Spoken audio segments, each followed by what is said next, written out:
est-ce que ton entreprise est bien située?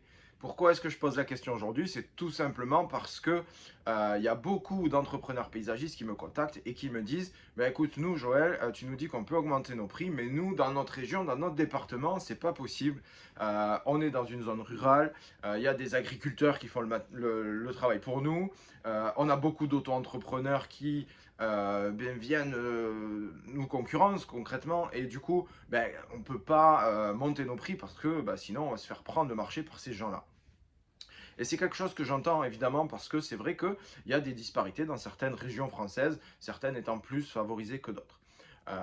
Donc tu as peut-être ce sentiment-là que ben, tu n'es pas au bon endroit géographiquement, mais en même temps, tu n'as pas forcément envie de déménager sur la Côte d'Azur, sur Paris, sur des zones côtières françaises très huppées, parce que tu aimes bien ta région et puis que tu as envie de rester là, tout simplement. Donc tu te dis, ben voilà, mais moi je peux pas augmenter parce que ben, mon coin il est comme ça, et de coup, ben, c'est un peu une fatalité, et puis tu t'es fait une raison. Euh, le but de cette vidéo, c'est de te montrer qu'en fait, c'est pas aussi simple que ça, et heureusement pour toi. En fait, ce qui se passe, c'est que effectivement, malgré des disparités dans les régions, il y a toujours des endroits où il y aura des bons clients pour t'acheter un jardin ou pour t'acheter une prestation d'entretien. Je dis ça parce que c'est obligé que autour de chez toi, donc même si tu es en zone rurale, dans les 20-30 km autour de chez toi, il y a une entreprise à succès et un entrepreneur qui se permet de faire des tarifs élevés. Et cet entrepreneur-là ne manque pas de clients. Et là, tu te dis, ouais, mais comment est-ce que c'est possible? Je ne sais pas comment il fait. Et en fait, j'y crois pas, ça doit être qu'une apparence. La réalité, c'est que non, c'est pas une apparence et que dans n'importe quelle région de France, tu vas trouver des clients qui sont prêts à investir dans leur jardin. Le seul truc, c'est qu'en fait, tu n'es pas dans une mauvaise région, tu n'es pas mal situé géographiquement, mais tu es mal situé en termes de communication. Ce qui veut dire que tu ne vas pas attirer les clients qui veulent investir dans leur jardin. Il y en a peu, peut-être chez toi, il n'y en a pas une aussi grande quantité que sur la Côte d'Azur. Mais il y en a.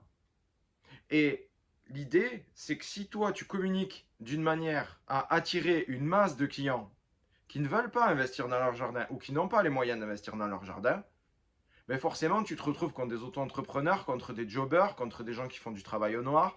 Tu te retrouves contre des clients qui te disent que ton prix est trop cher et qu'ils ont trouvé moins cher. C'est normal. Et de toute façon, je peux t'assurer que même en descendant tes prix, tu seras toujours trop cher avec ce type de clientèle-là et qu'ils trouveront toujours quelqu'un de moins cher. Parce qu'il y aura quelqu'un de moins cher aujourd'hui. Mais peut-être que dans 15 jours, il n'existera plus parce qu'il aura été trop peu cher. Mais c'est pas grave parce que derrière, il y en aura encore un autre qui va se monter au même tarif. Et si toi, tu te mets en concurrence contre ces gens-là, mais tu rentres dans un cercle vicieux qui va faire que soit tu t'épuises au travail, soit tu arrêtes ton activité parce que tu en as marre ou parce que financièrement, elle est épuisée et il n'y a plus de fonds pour faire vivre ton activité. Donc tu te décourages. Donc l'idée, ça va être de déménager, mais pas de déménager d'une manière géographique, mais de déménager d'une manière marketing, d'une manière communication. Donc qu'est-ce que tu peux faire pour ça? Bien, déjà, le premier point, c'est que si tu vas chercher des clients sur des sites comme Le Bon Coin ou d'autres sites de petites annonces, eh bien évidemment, tu ne vas pas récupérer des gens qui sont passionnés de jardin. Tu ne vas pas récupérer des gens qui ont des hauts revenus. Tu vas, ça peut arriver, mais c'est très rare. La majorité n'est pas là. Donc tu vas récupérer des gens qui veulent juste aller chercher un prix pas cher.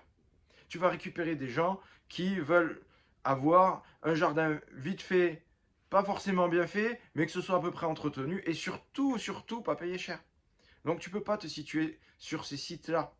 Sur les sites, c'est comme sur les sites de mise en relation clientèle où on te promet un certain nombre de clients. À partir du moment où tu payes, on te donne des coordonnées. Les gens qui rentrent leurs coordonnées là-dedans, très peu ont une réelle intention d'investir et se disent je vais payer pour avoir de la qualité. Très peu. Et la plupart cherchent à mettre en concurrence un maximum de personnes et dire allez les gars, entretuez-vous, le moins cher, je le prends et je gagne.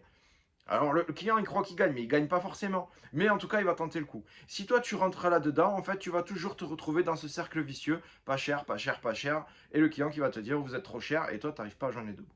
Donc pour sortir de là, tu as besoin de mettre en place un système de communication qui soit plus élevé. Donc si tu montes tes prix, ton système de communication doit montrer que tes prix sont plus hauts. Tu ne peux pas monter tes prix et communiquer comme un auto-entrepreneur ou comme un jobber.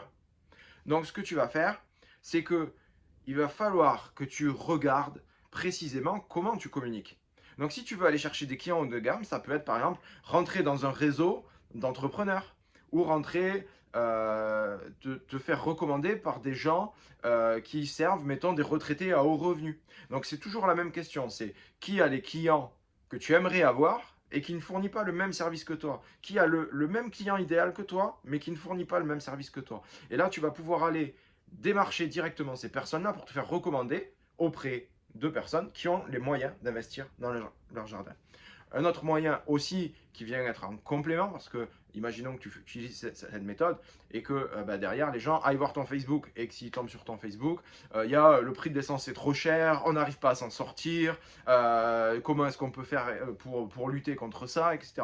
Donc là, clairement, tu montres un signal de prix faible. Tu montres pas des belles créations de jardin, tu montres pas un jardin bien taillé, tu montres pas que tu es capable de faire des prestations de qualité et que tu te fais payer pour ça. Donc, il y a besoin clairement de nettoyer tes réseaux sociaux et de montrer que tu fais du travail de qualité. Tout ce qui n'envoie pas une image qualitative, tout ce qui envoie une image négative, vite tu l'enlèves et tu passes sur quelque chose de qualitatif. Il vaut mieux que tu aies une publication qui montre de la qualité que 50 publications qui vont être noyées dans un peu de qualité, un peu de tiens, j'ai acheté le nouveau tailleur parce qu'il était en promotion là-bas, etc. Ça n'intéresse pas ton client. C'est pas comme ça que tu vas avoir un client de qualité, un bon client qui est prêt à te payer pour ce que tu veux. Et enfin, un dernier point qui est essentiel, c'est que en part les réseaux sociaux, évidemment, les gens, avant, ils vont aller voir sur ton site internet parce que si tu n'as pas de site internet ou si tu as un site internet qui est mal fait ou une page Google My Business qui est mal faite, et qui reste dans cette thématique où tu mets des photos qui sont moches, tu mets des photos prises sur une banque d'images, etc. Mais ça se voit tout de suite. Et donc là, on a le sentiment de quelqu'un qui manque d'expérience ou le sentiment de quelqu'un qui fait des jardins pas chers et d'entretien pas cher. Donc toi, ce que tu as besoin de faire pour monter tes prix, pour monter la qualité, puisque tu fais des prestations de qualité, je n'en doute pas, eh bien tu dois les vendre au bon prix et donc tu dois le montrer. Et donc tu vas travailler ton site internet, ta page Google My Business, etc.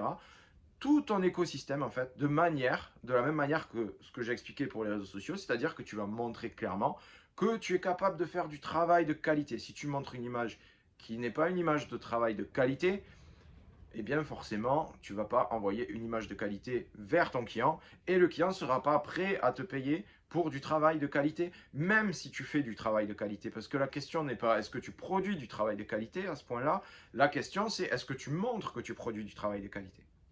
Donc aujourd'hui, moi, ce que je t'invite, c'est de faire une vraie réflexion par rapport à ça. Est-ce que si tu penses que tu n'as pas les revenus que tu mérites, que tu pourrais facturer plus cher, eh bien, est-ce que tu le montres? Est-ce que tu es en train de déménager, pas d'une manière géographique, mais est-ce que tu prévois de déménager d'une manière marketing et communication?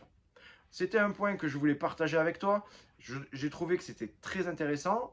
J'espère que ça t'a intéressé aussi, que ça t'a apporté et que ça va t'aider à pouvoir développer ton entreprise. Laisse-moi un petit commentaire en dessous de la vidéo, ça me fera très plaisir. Évidemment, abonne-toi à la chaîne Paysapreneur si ce n'est pas déjà fait, ça me ferait aussi très plaisir. Et puis, bien, tu seras tenu au courant des nouvelles vidéos. Sur ce, je te souhaite une très très belle journée et le tout meilleur pour ton entreprise. À très bientôt, ciao.